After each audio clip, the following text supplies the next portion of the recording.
በርካታ ኤርትራውያንና ኢትዮጵያውያን ከሊዮናርዶ ዳቪንቺዋ ሞናሊዛ በላይ የሚሳሱለት ሳቂታው የቢኒያመር ወጣት ማን ነው?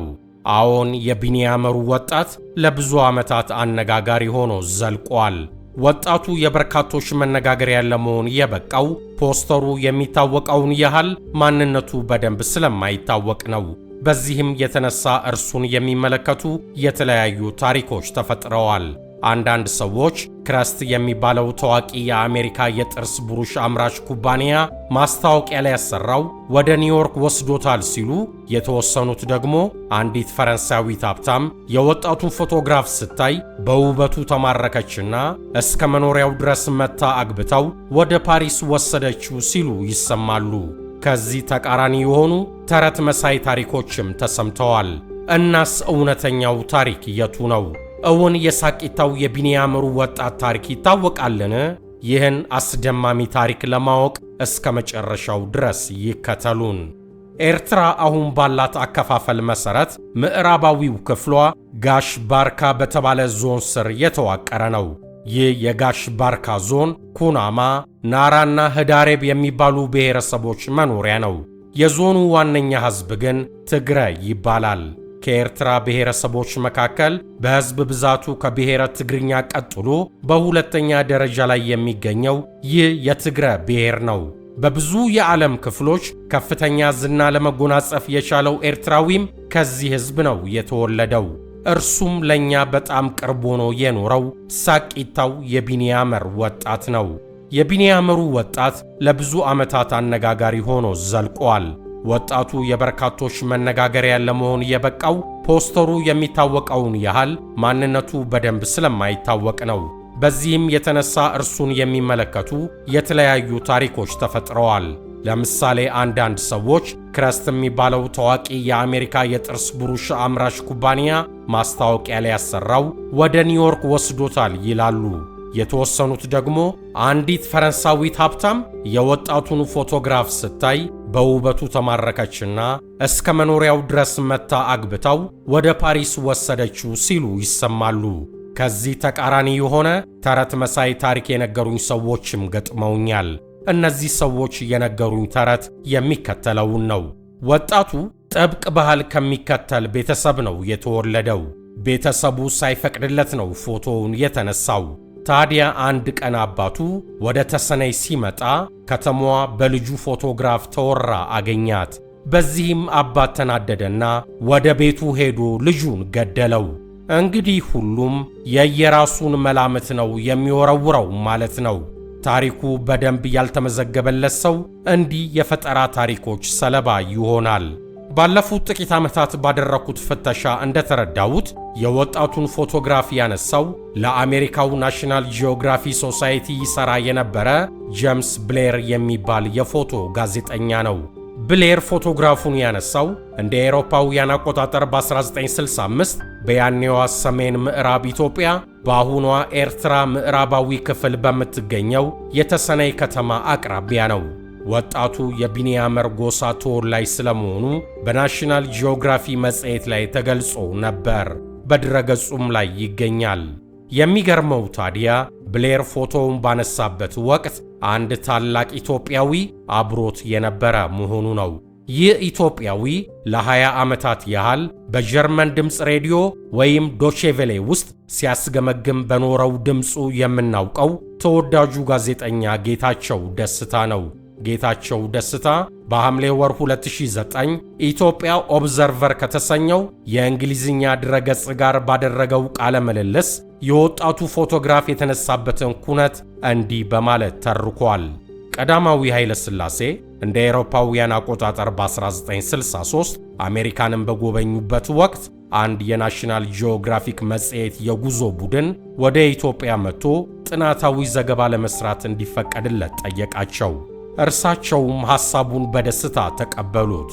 በዚሁ መሠረት ቡድኑ በ1965 ወደ ኢትዮጵያ መጣ።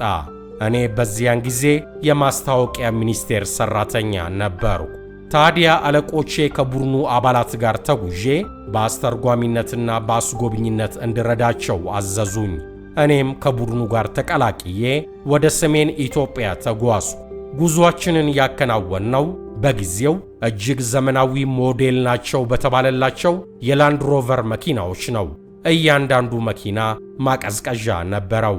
የጉዞ ቡድኑ በያዘው ፕሮግራም መሠረት ላሊበላን፣ ጎንደርን፣ አክሱምንና ምጽዋን ጎበኘን።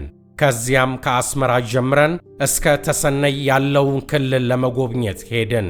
በጉዞአችን ላይ ሳለን በአቆርዳትና በተሰነይ መካከል በርከት ያሉ ግመል ጠባቂዎች አጋጠሙን።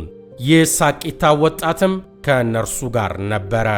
የፎቶ ጋዜጠኛው ብሌር በወጣቱ አስተያየት ተማረከና ፎቶ ያነሳው ጀመር። ብዙ ፎቶግራፎችን አነሳ።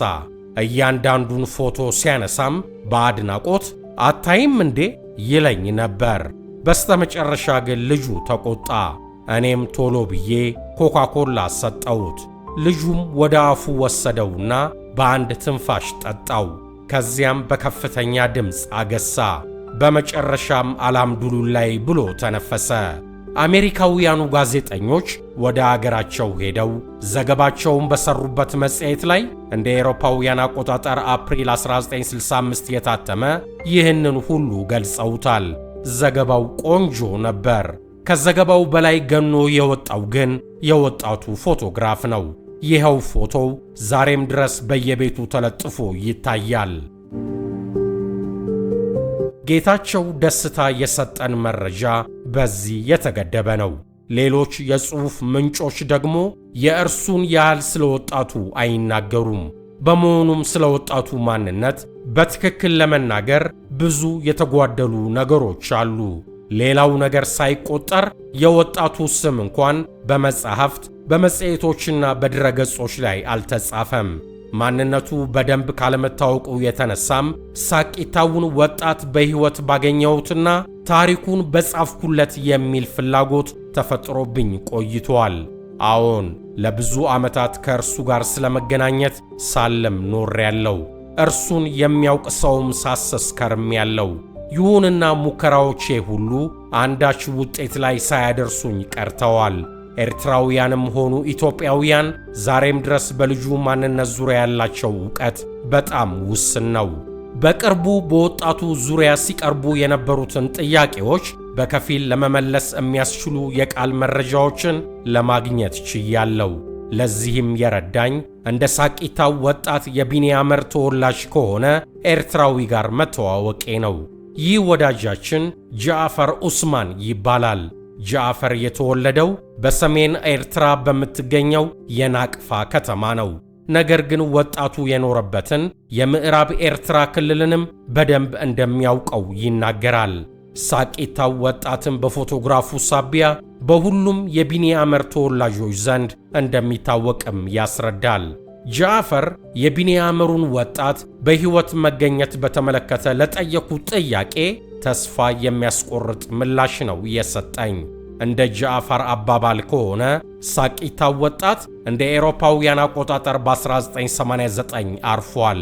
ይህም የዛሬ 30 ዓመት ገደማ መሆኑ ነው።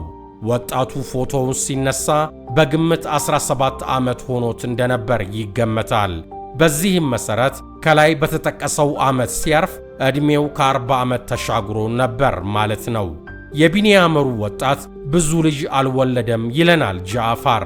ከእርሱ አብራክ የተገኘችው አንዲት ሴት ልጅ ብቻ እንደሆነችና ይህች ሴት ዛሬ በሱዳኗ የከሰላ ከተማ እንደምትኖርም ይናገራል።